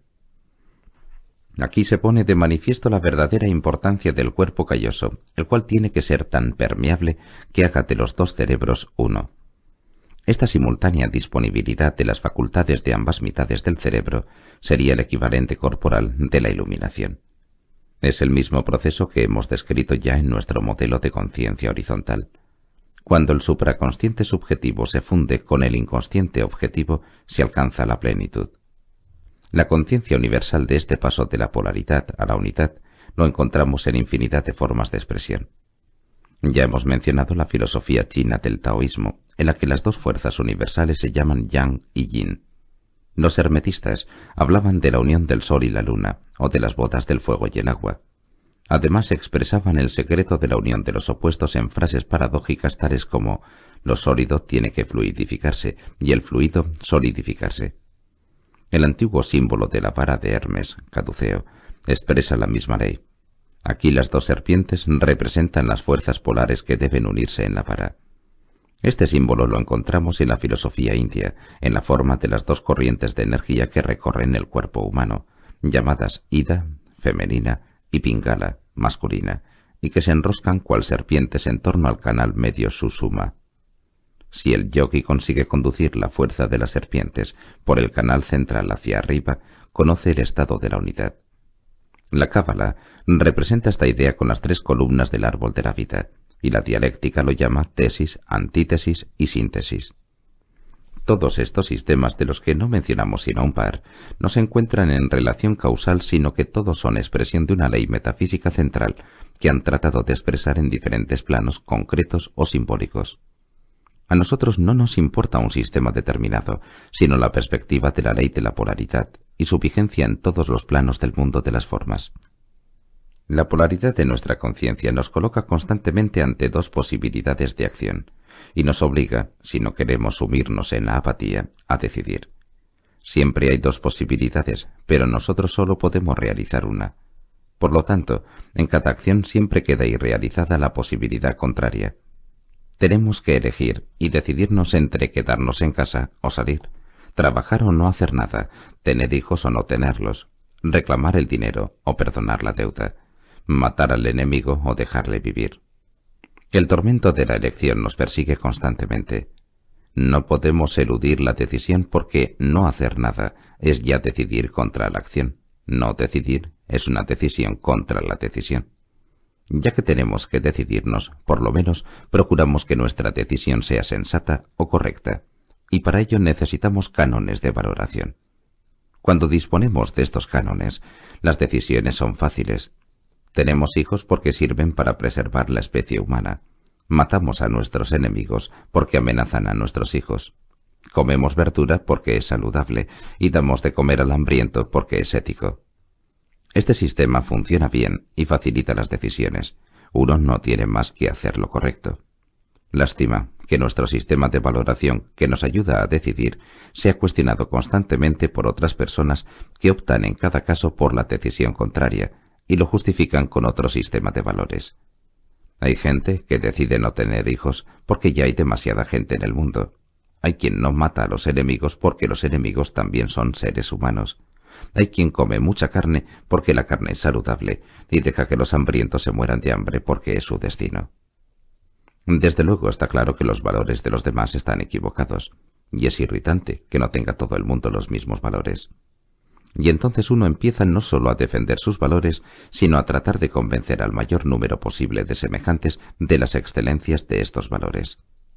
Al fin, naturalmente, uno debería convencer a todos los seres humanos de la justicia de los propios valores, y entonces tendríamos un mundo bueno y feliz. Lástima que todos piensen igual. Y la guerra de las opiniones justas sigue sin tregua, y todos quieren solo hacer lo correcto. Pero ¿qué es lo correcto? ¿Qué es lo que está equivocado? ¿Qué es lo bueno? ¿Qué es lo malo? Muchos pretenden saberlo, pero no están de acuerdo, y entonces tenemos que decidir a quién creemos. Es para desesperarse. Lo único que nos salva del dilema es la idea de que dentro de la polaridad no existe el bien ni el mal absoluto, es decir, objetivo, ni lo justo ni lo injusto. Cada valoración es siempre subjetiva y requiere un marco de referencia que a su vez también es subjetivo. Cada valoración depende del punto de vista del observador y por lo tanto referida a él siempre es correcta. El mundo no puede dividirse en lo que puede ser y por lo tanto es bueno y justo, y lo que no debe ser y por lo tanto tiene que ser combatido y aniquilado.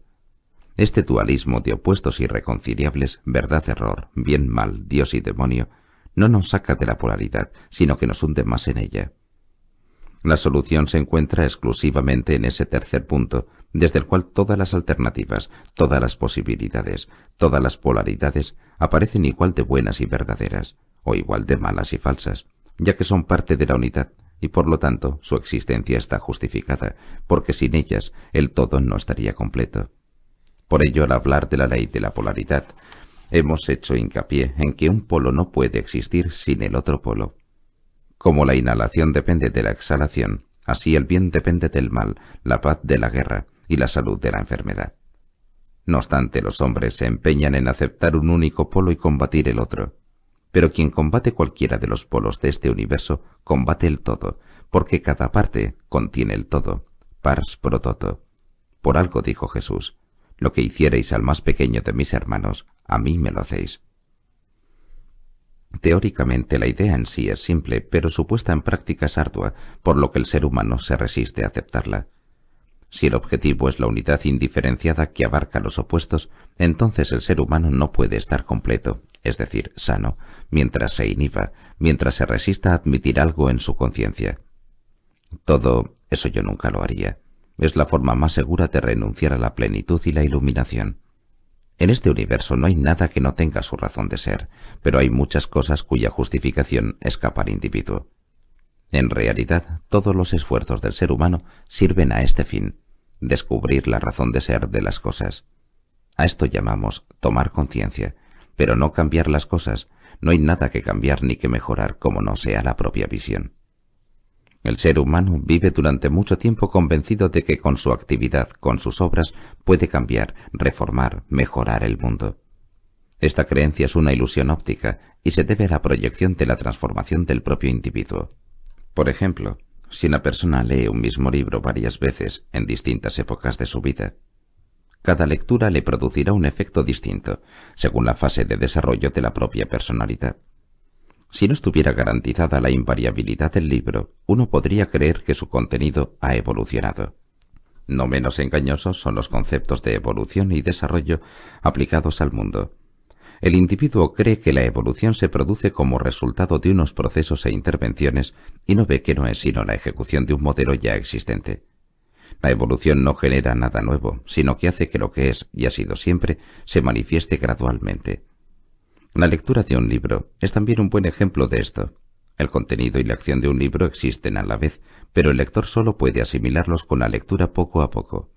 La lectura del libro hace que el contenido sea conocido por el lector gradualmente, aunque el libro tenga varios siglos de existencia. El contenido del libro no se crea con la lectura, sino que con este proceso el lector asimila paso a paso y con el tiempo un modelo ya existente. El mundo no cambia, son los hombres los que progresivamente asumen distintos estratos y aspectos del mundo. Sabiduría, plenitud y toma de conciencia significan poder reconocer y contemplar todo lo que es en su forma verdadera. Para asumir y reconocer el orden, el observador debe estar en orden. La ilusión del cambio se produce merced a la polaridad que convierte lo simultáneo en sucesivo y unitario en dual. Por ello, las filosofías orientales llaman al mundo de la polaridad ilusión o maja, engaño, y exigen al individuo que busca el conocimiento y la liberación que, en primer lugar, vea en este mundo de las formas una ilusión y comprenda que en realidad no existe. Pero los pasos que conducen a este reconocimiento, despertar, deben darse en este mundo polar. La polaridad impide la unidad en la simultaneidad, pero el tiempo restablece automáticamente la unidad, ya que cada polo es compensado al ser sucedido por el polo opuesto. Llamamos a esta ley principio complementario. Como una exhalación impone una inhalación y la vigilia sucede al sueño y viceversa, así cada realización de un polo exige la manifestación del polo opuesto. El principio complementario hace que el equilibrio de los polos se mantenga, independientemente de lo que hagan o dejen de hacer los humanos, y determina que todas las modificaciones se sumen a la inmutabilidad. Nosotros creemos firmemente que con el tiempo cambian muchas cosas, y esta creencia nos impide ver que el tiempo solo produce repeticiones del mismo esquema. Con el tiempo cambian las formas, sí, pero el fondo sigue siendo el mismo. Cuando se aprende a no dejarse distraer por la mutación de las formas, se puede prescindir del tiempo, tanto en el ámbito histórico como en la biografía personal, y entonces se ve que todos los hechos que el tiempo diversifica se plasman en un solo modelo. El tiempo convierte lo que es en procesos y sucesos. Si suprimimos el tiempo, vuelve a hacerse visible el fondo que estaba detrás de las formas y que se ha plasmado en ellas.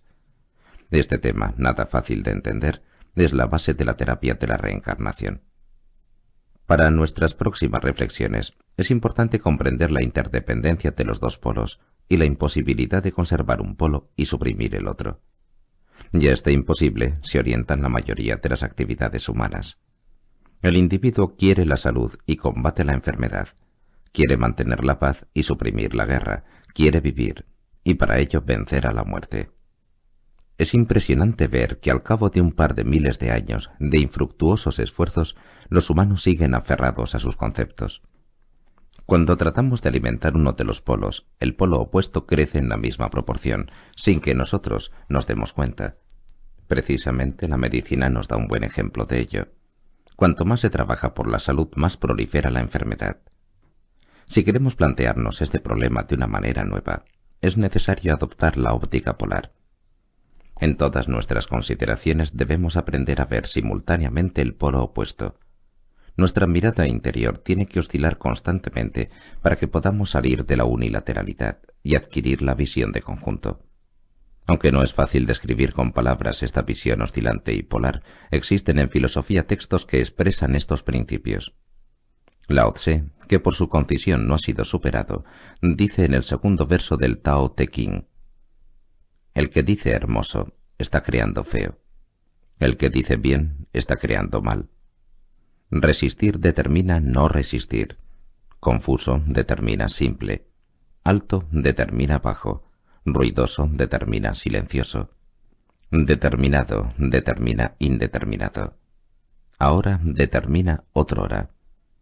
Así pues, el sabio actúa sin acción, dice sin hablar.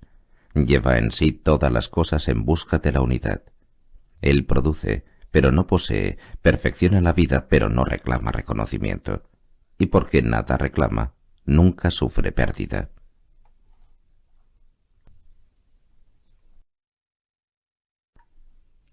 Tercero, la sombra. Toda la creación existe en ti, y todo lo que hay en ti existe también en la creación. No hay divisoria entre tú y un objeto que esté muy cerca de ti, como tampoco hay distancia entre tú y los objetos lejanos.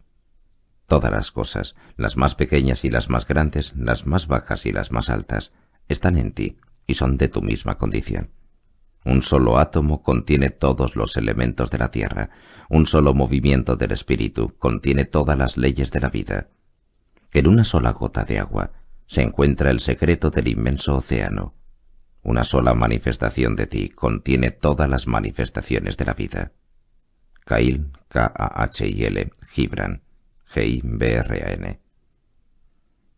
El individuo dice yo, y con esta palabra entiende una serie de características.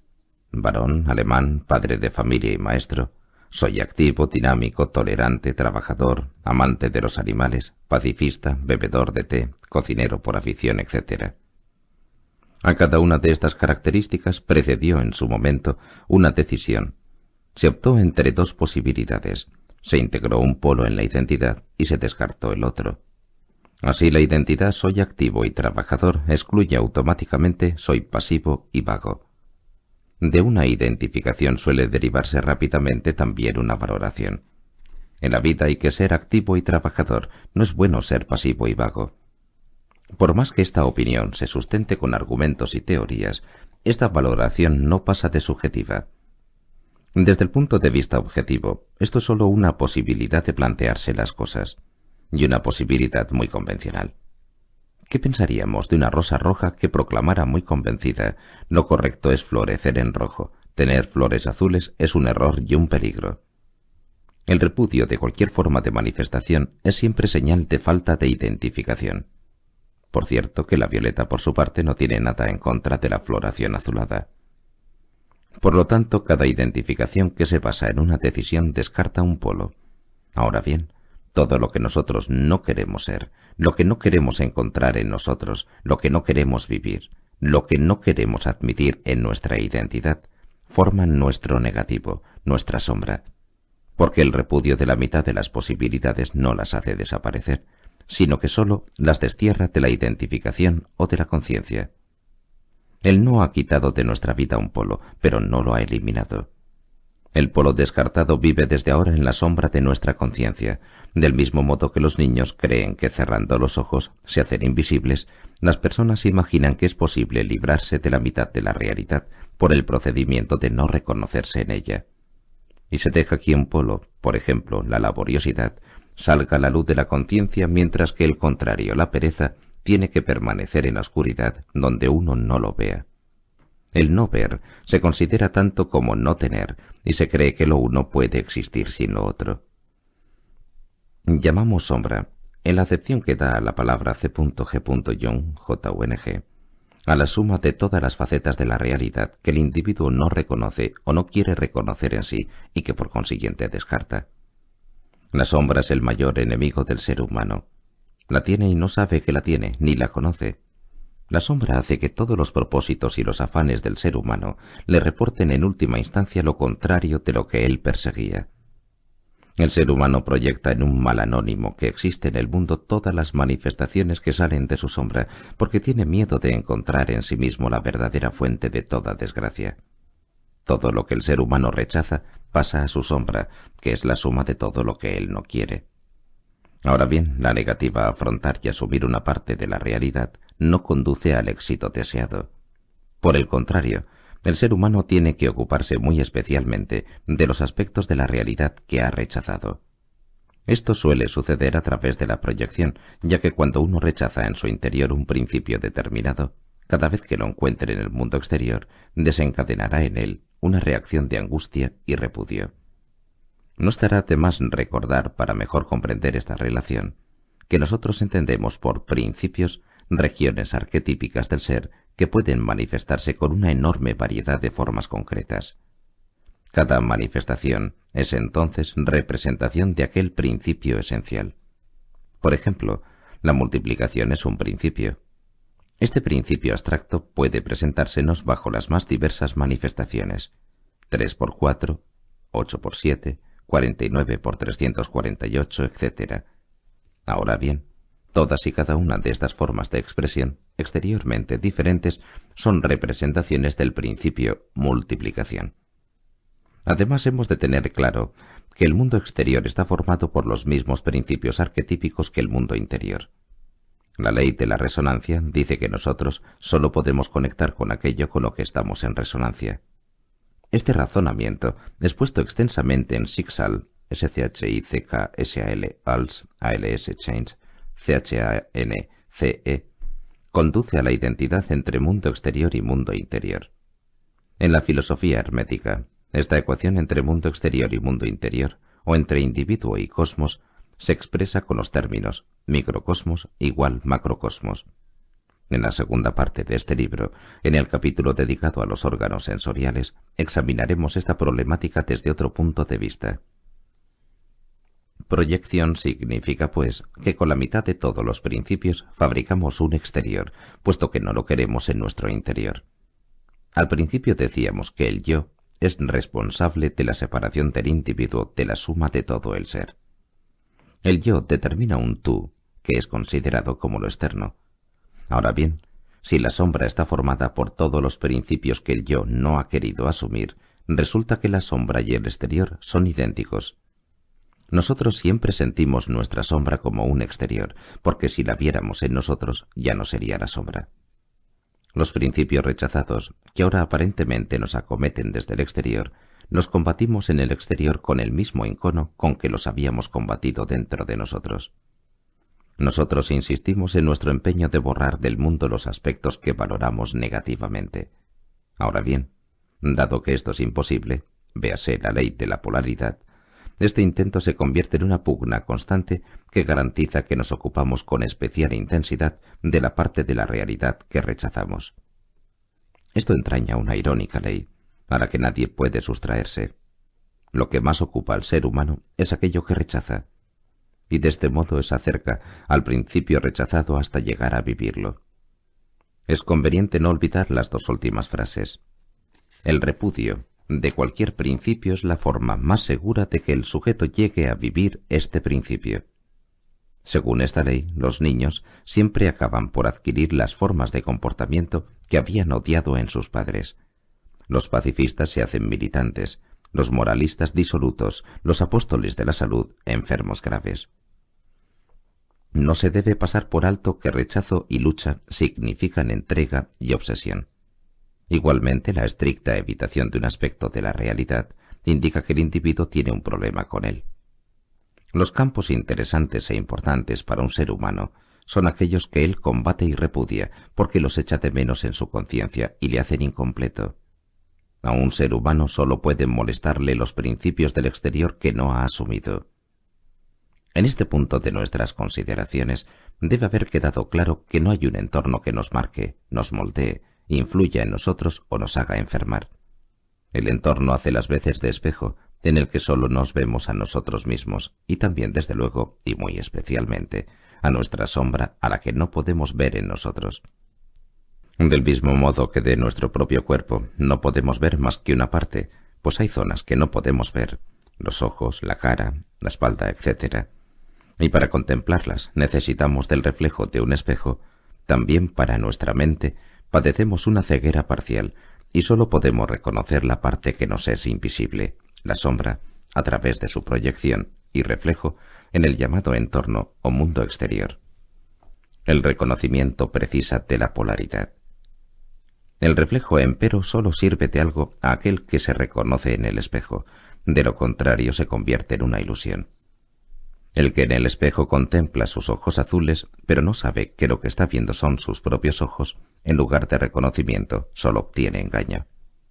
El que vive en este mundo y no reconoce que todo lo que ve y lo que siente es él mismo, cae en el engaño y el espejismo.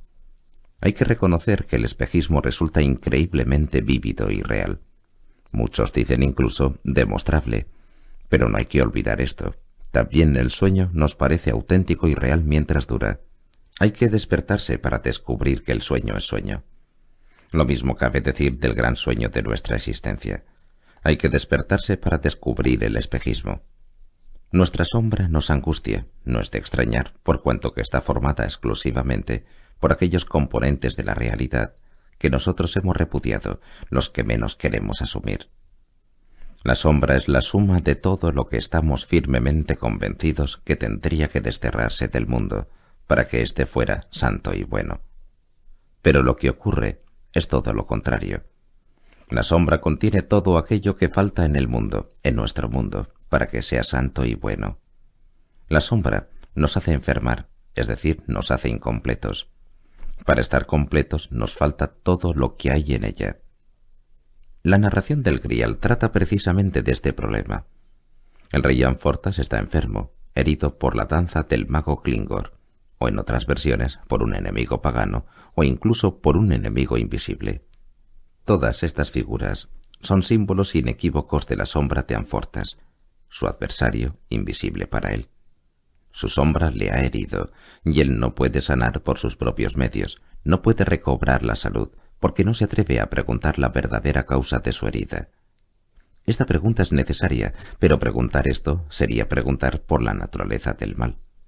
Y puesto que él es incapaz de plantearse este conflicto, su herida no puede cicatrizar. Él espera a un Salvador que tenga el valor de formular la pregunta redentora. Parsifal es capaz de ello, porque como su nombre indica, es el que va por el medio de la polaridad del bien y el mal, con lo que obtienen la legitimación para formular la pregunta salvadora. ¿Qué te falta, Oheim? La pregunta es siempre la misma, tanto en el caso de Anfortas como en el de cualquier otro enfermo. La sombra. La sola pregunta acerca del mal, acerca del lado oscuro del hombre, tiene poder curativo. Parsifal en su viaje se ha enfrentado valerosamente con su sombra y ha descendido a las oscuras profundidades de su alma hasta maldecir a Dios. El que no tenga miedo a este viaje, por la oscuridad, será finalmente un auténtico salvador, un redentor. Por ello, todos los héroes míticos han tenido que luchar contra monstruos, dragones y demonios, y hasta contra el mismo infierno, para ser salvos y salvadores. La sombra produce la enfermedad, y el encararse con la sombra cura. Esta es la clave para la comprensión de la enfermedad y la curación. Un síntoma siempre es una parte de sombra que se ha introducido en la materia. Por el síntoma se manifiesta aquello que falta al ser humano. Por el síntoma, el ser humano experimenta aquello que no ha querido experimentar conscientemente. El síntoma, valiéndose del cuerpo, reintegra la plenitud al ser humano. Es el principio de complementariedad lo que en última instancia impide que el ser humano deje de estar sano. Si una persona se niega a asumir conscientemente un principio, este principio se introduce en el cuerpo y se manifiesta en forma de síntoma. Entonces el individuo no tiene más remedio que asumir el principio rechazado. Por lo tanto, el síntoma completa al hombre. Es el sucedáneo físico de aquello que falta en el alma. En realidad, el síntoma indica lo que le falta al paciente, porque el síntoma es en sí el principio ausente que se hace material y visible en el cuerpo. No es de extrañar que nos gusten tan poco nuestros síntomas, ya que nos obligan a asumir aquellos principios que nosotros repudiamos. Y entonces proseguimos nuestra lucha contra los síntomas, sin aprovechar la oportunidad que se nos brinda de utilizarlos para completarnos. Precisamente en el síntoma podemos aprender a reconocernos. Podemos ver esas partes de nuestra alma que nunca descubriríamos en nosotros, puesto que están en la sombra. Nuestro cuerpo es espejo de nuestra alma. Él nos muestra aquello que el alma no puede reconocer más que por su reflejo. Pero ¿de qué sirve el espejo, por bueno que sea, si nosotros no nos reconocemos en la imagen que vemos? Este libro pretende ayudar a desarrollar esa visión que necesitamos para descubrirnos a nosotros mismos en el síntoma. La sombra hace simulador al ser humano. La persona siempre cree ser solo aquello con lo que se identifica o ser solo tal como ella se ve. A esta autovaloración llamamos nosotros simulación. Con este término designamos siempre la simulación frente a uno mismo, no las mentiras o falsedades que se cuentan a los demás. Todos los engaños de este mundo son insignificantes comparados con el que el ser humano comete consigo mismo durante toda su vida. La sinceridad para con uno mismo es una de las más duras exigencias que el hombre puede hacerse. Por ello, desde siempre, el conocimiento de sí mismo es la tarea más importante y más difícil que pueda acometer el que busca la verdad. El conocimiento del propio ser no significa descubrir el yo, pues el ser lo abarca todo, mientras que el yo, con su inhibición, constantemente impide el conocimiento del todo, del ser. Y para el que busca la sinceridad al contemplarse a sí mismo, la enfermedad puede ser de gran ayuda, porque la enfermedad nos hace sinceros. En el síntoma de la enfermedad tenemos claro y palpable aquello que nuestra mente trataba de desterrar y esconder. La mayoría de la gente tiene dificultades para hablar de sus problemas más íntimos, suponiendo que los conozca siquiera, de forma franca y espontánea. Los síntomas, por el contrario, los explican con todo detalle a la menor ocasión. Desde luego es imposible descubrir con más detalle la propia personalidad. La enfermedad hace sincera a la gente y descubre implacablemente el fondo del alma que se mantenía escondido. Esta sinceridad, forzosa, es sin duda lo que provoca la simpatía que sentimos hacia el enfermo. La sinceridad lo hace simpático, porque la enfermedad se es auténtico. La enfermedad deshace todos los sesgos y restituye al ser humano al centro de equilibrio. Entonces, bruscamente, se deshincha el ego, se abandonan las pretensiones de poder, se destruyen muchas ilusiones y se cuestionan formas de vida. La sinceridad posee su propia hermosura que se refleja en el enfermo. En resumen, el ser humano como microcosmos es réplica del universo y contiene latente en su conciencia la suma de todos los principios del ser. La trayectoria del individuo a través de la polaridad exige realizar con actos concretos estos principios que existen en él en estado latente, a fin de asumirlos gradualmente. Porque el discernimiento necesita de la polaridad, y ésta a su vez constantemente impone en el ser humano la obligación de decidir. Cada decisión divide la polaridad en parte aceptada y polo rechazado.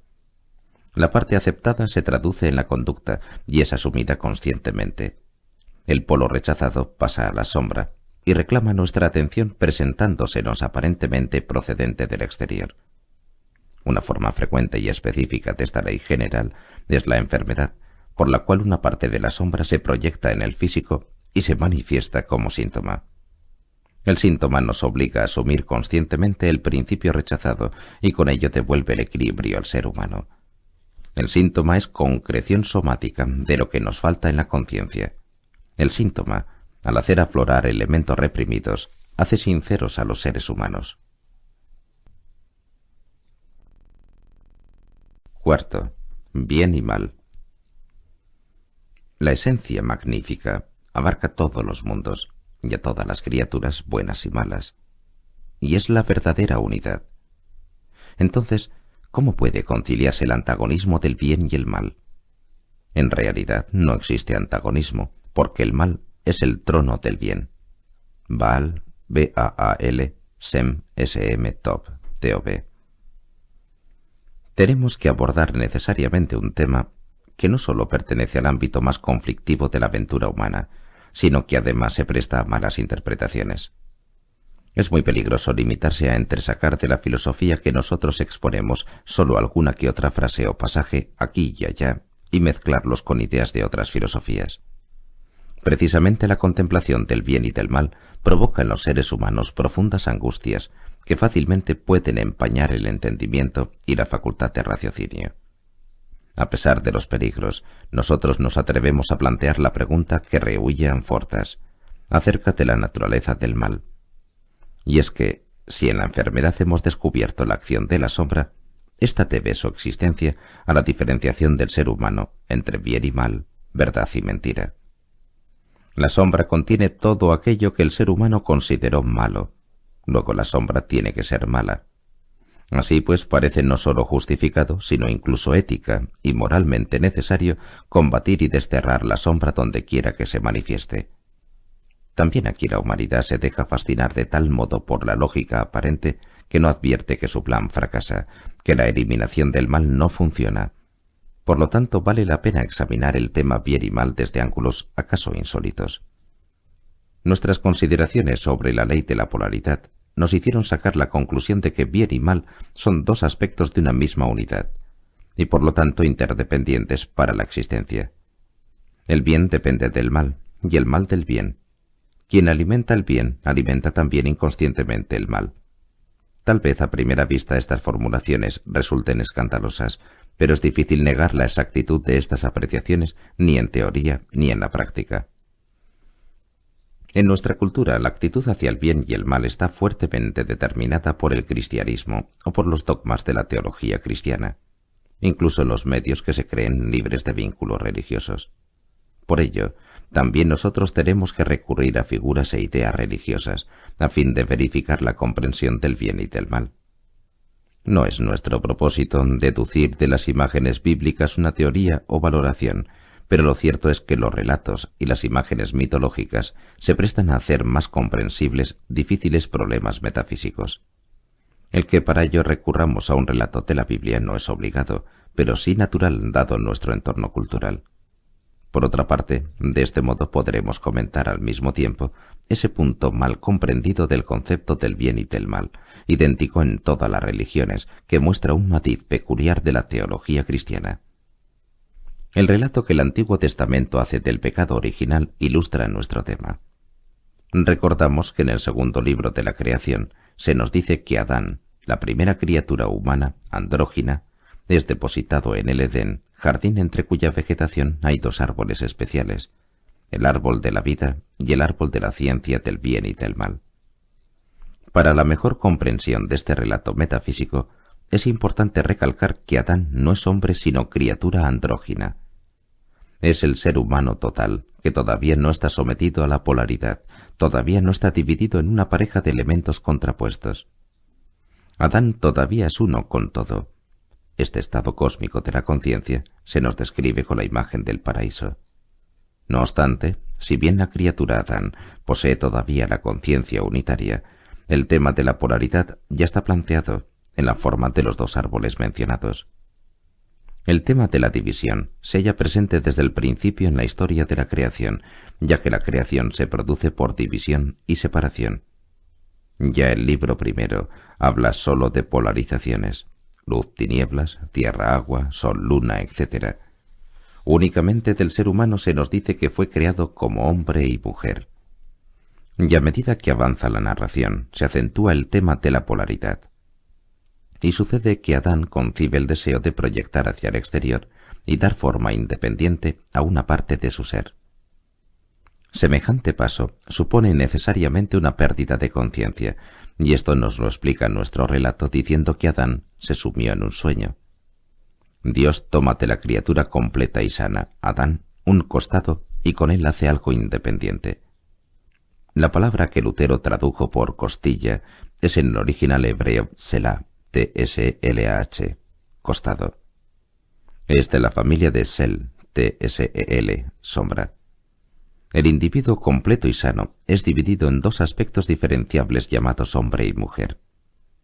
Pero esta división todavía no alcanza la conciencia de la criatura, porque ellos todavía no reconocen su diferencia, sino que permanecen en la integridad del paraíso. La división de las formas, empero, hace posible la acción de la serpiente que promete a la mujer, la parte receptiva de la criatura humana, que si come el fruto del árbol de la ciencia, adquirirá la facultad de distinguir entre el bien y el mal, es decir, que tendrá discernimiento. La serpiente cumple su promesa. Los humanos abren los ojos a la polaridad y pueden distinguir bien y mal, hombre y mujer. Con ello, pierden la unidad, la conciencia cósmica y obtienen la polaridad, discernimiento. Por consiguiente, ahora tienen que abandonar forzosamente el paraíso, el jardín de la unidad, y precipitarse en el mundo polar de las formas materiales. Este es el relato de la caída del hombre. El hombre, en su caída, se precipita de la unidad a la polaridad. Los mitos de todos los pueblos y todas las épocas conocen este tema central de la condición humana y lo presentan en imágenes similares. El pecado del ser humano consiste en su separación de la unidad. En la lengua griega se aprecia con exactitud el verdadero significado de la palabra pecado.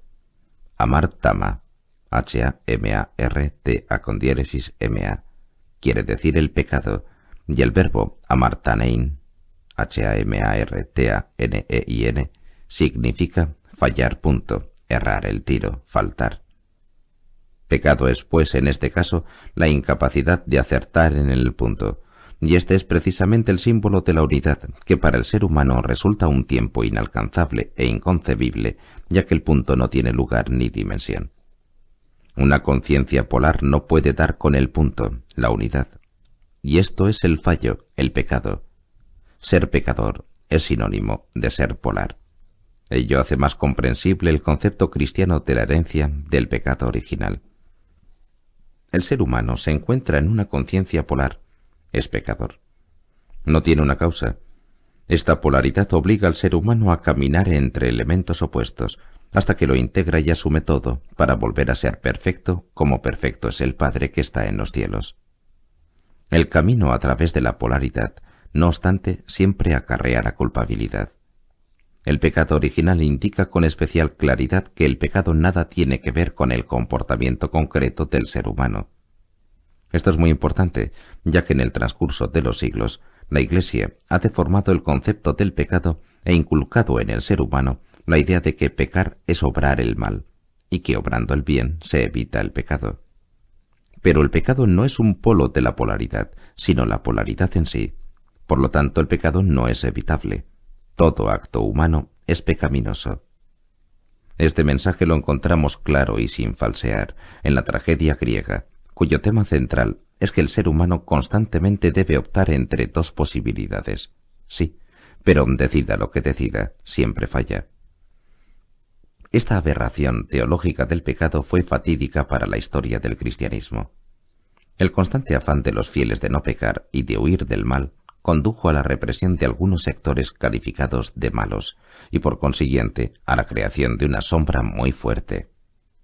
Esta sombra hizo del cristianismo una de las religiones más intolerantes, con inquisición, caza de brujas y genocidio.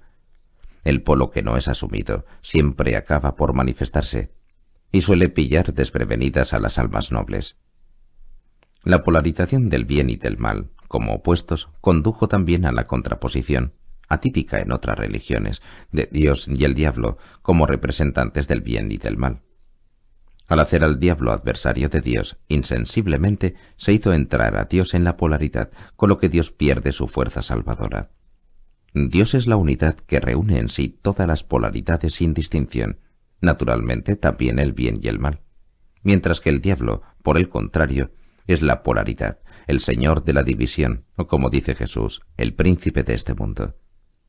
Por consiguiente, siempre se ha representado al diablo en su calidad de auténtico señor de la polaridad, con símbolos de la división o de la dualidad, cuernos, pezuñas, tridentes, pentagramas, con dos puntas hacia arriba, etc.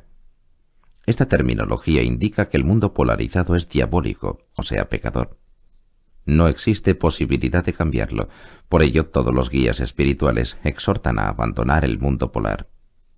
Aquí vemos la gran diferencia que existe entre religión y labor social. La verdadera religión nunca ha emprendido la tentativa de convertir este mundo en un paraíso, sino que enseña la forma de salir del mundo para entrar en la unidad. La verdadera filosofía sabe que en un mundo de polaridades no se puede asumir un único polo. En este mundo hay que pagar cada alegría con el sufrimiento. Por ejemplo, en este sentido, la ciencia es diabólica, ya que aboga por la expansión de la polaridad y alimenta la pluralidad. Toda aplicación del potencial humano a un fin funcional tiene siempre algo de diabólico, ya que conduce energía a la polaridad e impide la unidad. Este es el sentido de la tentación de Jesús en el desierto, porque en realidad el demonio solo insta a Jesús a aplicar sus posibilidades a la realización de unas modificaciones inofensivas y hasta útiles. Por supuesto, cuando nosotros calificamos algo de diabólico, no pretendemos condenarlo, sino tratar de acostumbrar al lector a asociar conceptos como pecado, culpa y diablo a la polaridad, porque así puede calificarse todo lo que a ello se refiere. Haga lo que haga el ser humano, fallará, es decir, pecará. Es importante que el ser humano aprenda a vivir con su culpa, de lo contrario, se engaña a sí mismo. La redención de los pecados es el anhelo de unidad, pero anhelar la unidad es imposible para el que reniega de la mitad de la realidad. Esto es lo que hace tan difícil el camino de la salvación, el tener que pasar por la culpa. En los evangelios se pone de relieve una y otra vez este viejo error. Los fariseos representan la opinión de la Iglesia de que el ser humano puede salvar su alma observando los preceptos y evitando el mal. Jesús los desmiente con las palabras: «El que de vosotros se halle limpio de pecado, que tire la primera piedra». En el Sermón de la Montaña hace hincapié en la ley mosaica que había sido deformada por la transmisión oral, señalando que el pensamiento tiene la misma importancia que el acto externo. No hay que perder de vista que con esta puntualización contenida en el Sermón de la Montaña Los mandamientos no se hicieron más severos, sino que se disipó la ilusión de que pudiera evitarse el pecado viviendo en la polaridad. Pero la doctrina ya había resultado tan desagradable 2000 años antes que se trató de hacer caso omiso de ella. La verdad es amarga, venga de donde venga. Destruye todas las ilusiones con las que nuestro yo trata una y otra vez de salvarse. La verdad es dura y cortante, y se presta mal a los ensueños sentimentales y al engaño moral de uno mismo. En el Sandokai, uno de los textos básicos del Zen, se lee: luz y oscuridad están frente a frente, pero la una depende de la otra, como el paso de la pierna izquierda depende del paso de la derecha. En el verdadero libro de las fuentes originales podemos leer la siguiente prevención contra las buenas obras. Yang Tzu, de SHU, dice: el que hace el bien no lo hace por la gloria, pero la gloria es su consecuencia. La gloria no tiene nada que ver con la ganancia, pero reporta ganancia. La ganancia no tiene nada que ver con la lucha, pero la lucha va con ella. Por lo tanto, el justo se guarda de hacer el bien. Sabemos qué gran reto supone cuestionar el principio considerado ortodoxo de hacer el bien y evitar el mal. También sabemos que este tema forzosamente suscita temor, un temor que el individuo conjura aferrándose convulsivamente a las normas que han regido hasta ahora. A pesar de todo, hay que atreverse a detenerse en el tema y examinarlo desde todos los ángulos. No es nuestro propósito hacer derivar nuestras tesis de tal o cual religión, pero la mala interpretación del pecado que hemos expuesto más arriba ha determinado el arraigo en la cultura cristiana de una escala de valores que nos condiciona más de lo que queremos reconocer. Otras religiones no han tenido ni tienen forzosamente las mismas dificultades con este problema. En la trilogía de las divinidades hindúes, Brahma, Vishnu, Shiva, corresponde a Shiva el papel de destructor, por lo que representa la fuerza antagónica de Brahma, el constructor. Esta representación hace más difícil al individuo el reconocimiento de la necesaria alternancia de las fuerzas. De Buda se cuenta que cuando un joven acudió a él con la súplica de que lo aceptara como discípulo, Buda le preguntó: ¿has robado alguna vez? El joven respondió: nunca. Buda dijo entonces: pues ve a robar, y cuando hayas aprendido, vuelve. El versículo 22 del Shinhin Mei, el más antiguo y sin duda más importante texto del budismo zen, dice así: si queda en nosotros la más mínima idea de la verdad y el error, nuestro espíritu sucumbirá en la confusión. La duda que divide las polaridades en elementos opuestos es el mal, pero es necesario pasar por ella para llegar a la convicción. Para ejercitar nuestro discernimiento necesitamos siempre dos polos, pero no debemos quedarnos atascados en su antagonismo, sino utilizar su tensión como impulso y energía en nuestra búsqueda de la unidad. El ser humano es pecador, es culpable, pero precisamente esta culpa lo distingue, ya que es prenda de su libertad. Nos parece muy importante que el individuo aprenda a aceptar su culpa sin dejarse abrumar por ella. La culpa del ser humano es de índole metafísica y no se origina en sus actos. La necesidad de tener que decidirse y actuar es la manifestación física de su culpa. La aceptación de la culpa libera del temor a la culpabilidad. El miedo es encogimiento y represión, actitud que impide la necesaria apertura y expansión. Se puede escapar del pecado esforzándose por hacer el bien, lo cual siempre tiene que pagarse con el repudio del polo opuesto. Esta tentativa de escapar del pecado por las buenas obras solo conduce a la falta de sinceridad. Para alcanzar la unidad hay que hacer algo más que huir y cerrar los ojos. Este objetivo nos exige que cada vez más conscientemente veamos la polaridad en todo, sin miedo, que reconozcamos la conflictividad del ser para poder unificar los opuestos que hay en nosotros. No se nos manda a evitar, sino redimir asumiendo. Para ello es necesario cuestionar una y otra vez la rigidez de nuestro sistema de valoración, reconociendo que a fin de cuentas el secreto del mal reside en que en realidad no existe. Hemos dicho que por encima de toda polaridad está la unidad que llamamos Dios o la luz. En un principio la luz era la unidad universal. Aparte de la luz no había nada, o la luz no hubiera sido el todo. La oscuridad no aparece sino con el paso a la polaridad, cuyo fin es única y exclusivamente el de hacer reconocible la luz. Por consiguiente, las tinieblas son producto artificial de la polaridad para hacer visible la luz en el plano de la conciencia polar. Es decir, la oscuridad sirve a la luz, es su soporte, es lo que lleva la luz, y no otra cosa significa el nombre de Lucifer. Si desaparece la polaridad, desaparece también la oscuridad, ya que no posee existencia propia. La luz existe, la oscuridad no. Por consiguiente, la tantas veces citada lucha entre las fuerzas de la luz y las fuerzas de las tinieblas no es tal lucha, ya que el resultado siempre se sabe de antemano. La oscuridad nada puede contra la luz. La luz, por el contrario, inmediatamente convierte la oscuridad en luz, por lo cual la oscuridad tiene que rehuir la luz para que no se descubra su inexistencia. Esta ley podemos demostrarla hasta en nuestro mundo físico porque, así abajo como arriba, vamos a suponer que tenemos una habitación llena de luz y que en el exterior de la habitación reina la oscuridad. Por más que se abran puertas y ventanas para que entre la oscuridad, ésta no oscurecerá la habitación, sino que la luz de la habitación la convertirá en luz. Y a la inversa, la habitación está oscura si fuera está la luz. Si abrimos las puertas y ventanas, también esta vez la luz transmutará la oscuridad e inundará la habitación. El mal es un producto artificial de nuestra conciencia polar, al igual que el tiempo y el espacio, y es el medio de aprehensión del bien, es el seno materno de la luz. El mal, por lo tanto, es el pecado, porque el mundo de la dualidad no tiene finalidad, y por lo tanto no posee existencia propia. Nos lleva a la desesperación, la cual a su vez conduce al arrepentimiento y a la conclusión de que el ser humano solo puede hallar su salvación en la unidad. La misma ley rige para nuestra conciencia.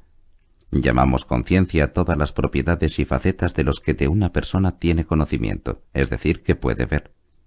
La sombra es la zona que no está iluminada por la luz del conocimiento y, por lo tanto, permanece oscura, es decir, desconocida.